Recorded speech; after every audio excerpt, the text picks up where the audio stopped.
বন্ধুরা, এই মুহূর্তে আমি কম্পিউটারে কাজ করছিলাম।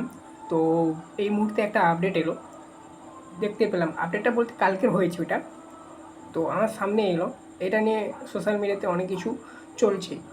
তো আমাদের প্রধানমন্ত্রী উনি কিন্তু কালকের পুরো ক্রিকেট ম্যাচটা দেখেছে, অর্থাৎ এশিয়া কাপ ফাইনালটা। এবং শেষ হওয়ার পর যখন টিম ইন্ডিয়া জিতে গেল, তখন কিন্তু কনগ্র্যাচুলেশন জানিয়েছে।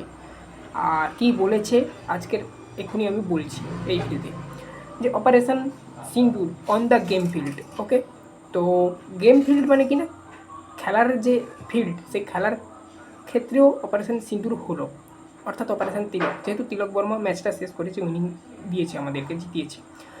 আর আউটকাম ইজ দ্য সেম, মানে দু ক্ষেত্রেই, খেলার ক্ষেত্রে এবং যুদ্ধক্ষেত্রে, দু ক্ষেত্রে কিন্তু সেম রেজাল্ট, আমরাই জিতেছি। ঠিক আছে, কনগ্রেচুলেশন টু আওয়ার ক্রিকেটার্স। ওকে, যেটা তোমরা দেখতে পাচ্ছ ওপরে। তো এইভাবেই উনি কনগ্রেচুলেশন জানিয়েছিলেন কালকের। এটা নিয়ে বিভিন্ন চ্যানেলে আপডেট, ভাবলাম আমিও একটু আপডেট দিয়ে দিই। ভিডিওটি ভালো লাগলে লাইক করো, চ্যানেলে নতুন থাকলে সাবস্ক্রাইব করো, আমাদের সঙ্গে জুড়ে থেকেও এরকম বিভিন্ন রকমের স্পোর্টস আপডেট পেতে। কালকের অনূর্ধ্ব যে 19-এর যে টি20 খেলা চলছে, তো তারও ডিটেলস আসবে। ঠিক আছে, একটু পরে নিয়ে আসবো। তো চ্যানেলে নতুন থাকলে সাবস্ক্রাইব করে বেল আইকনগুলো অবশ্যই সেভ রাখো। এখন আমরা শর্ট ভিডিওগুলো ছাড়ছি, ভবিষ্যতে চিন্তাভাবনা আছে লং ভিডিও নিয়ে আসার, সেটা তোমাদের কমেন্টের ওপর ডিপেন্ড করে আসবে। ঠিক আছে।